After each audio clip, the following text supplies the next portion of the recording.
Olá, me chamo Felipe, sou pós-doutorando do IQISC e vou apresentar o trabalho intitulado A Absorção de azul de metileno e alaranjado de metila em whiskers de beta-quitina preparados com diferentes tratamentos ácidos. A quantidade de água potável disponível no mundo é bastante limitada. Somente 3% é água doce, das quais a maioria está disponível em geleiras ou aquíferos. Com isso, a ONU estabeleceu 2 dos seus 17 Objetivos de Desenvolvimento Sustentável para cuidados da água. Nesse sentido, quitina e quitosana são polímeros naturais interessantes para a absorção de poluentes em meio aquoso. Embora a quitosana seja mais versátil para esse tipo de aplicação, como a gente pode ver aqui, os whiskers de quitina podem ser utilizados para a dispersão de corantes. Os whiskers são nanocristais de materiais poliméricos e podem ser extraídos a partir da hidrólise das regiões amorfas dos polímeros, como a gente pode ver na figura. Uma maneira de ilustrar esses domínios amorfos e cristalinos está aqui utilizando como exemplo o macarrão, em que a parte cristalina ordenada pode ser representada pelo miojo. Os whiskers então foram obtidos a partir da beta-quitina previamente triturada, a qual foi submetida por diferentes tratamentos ácidos com o objetivo de verificar sua influência nas propriedades finais dos whiskers. Após centrifugação e diálise, as suspensões foram preparadas a partir de agitação com ultraturrex e ultrassom, e os whiskers foram então armazenados em geladeira até o uso. As concentrações dessas suspensões foram calculadas por gravimetria a partir da liofilização das suspensões. Aqui tem uma imagem mostrando um pouco esse processo de produção até as suspensões armazenadas em geladeira. Para os ensaios de absorção, alaranjado de metila e azul de metileno foram escolhidos para apresentar as diferentes estruturas. Cargas negativas, no caso do alaranjado de metila, e carga positiva, no caso do azul de metileno. As equações de eficiência e capacidade de remoção estão apresentadas aqui embaixo, bem como os modelos cinéticos e termodinâmicos escolhidos, como o modelo de pseudo-primeira ordem e pseudo-segunda ordem no caso da cinética, e os modelos de Langmuir e Freundlich no caso dos modelos termodinâmicos. Para os ensaios de adsorção, as suspensões de whiskers foram misturadas a soluções de corantes, sob diferentes concentrações, e deixadas sob agitação em shaker por 24 horas em temperatura ambiente para os ensaios preliminares e depois em intervalos determinados para os ensaios cinéticos. Após a separação por centrifugação, as soluções foram analisadas por espectroscopia ultravioleta para cálculo das concentrações finais dos corantes a partir da equação de Lambert-Beer.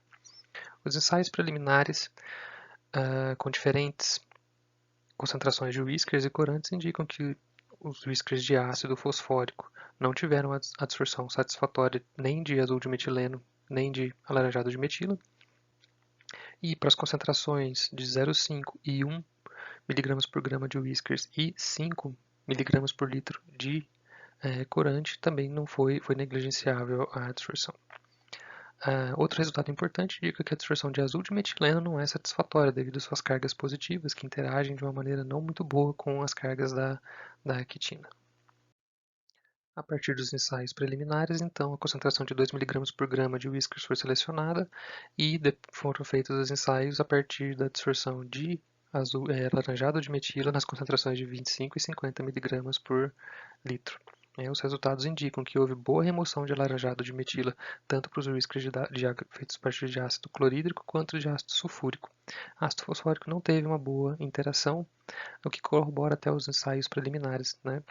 E o equilíbrio foi atingido rapidamente, como a gente pode ver, e a capacidade de remoção dobrou com a concentração do corante, indicando que é possível absorver mais corante do que o que foi estudado.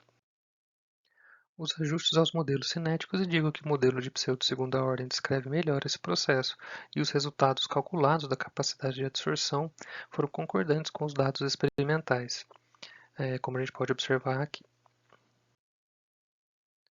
Já os modelos termodinâmicos indicam elevada capacidade máxima de remoção para os whiskers de HCl e de ácido sulfúrico, como a gente pode observar aqui. Para os whiskers formados a partir de ácido fosfórico, o valor calculado não é elevado, o que corrobora também os resultados anteriores. O modelo de Langmuir se ajustou melhor, como a gente pode ver por aqui, indicando a formação de uma única camada de corante na superfície dos whiskers.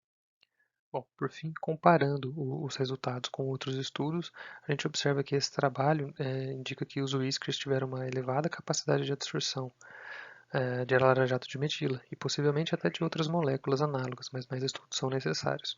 Em relação ao trabalho de Umar, houve um aumento de 10 a 20 vezes na capacidade de absorção, com materiais à base de quitina. Outros estudos, no entanto, são necessários para caracterizar melhor a área superficial, porosidade e verificar se modificações químicas ou físicas através de ultrassom na superfície dos whiskers podem aumentar essa capacidade de absorção. Muito obrigado e, por favor, não hesite em entrar em contato por e-mail ou pelos comentários desse vídeo.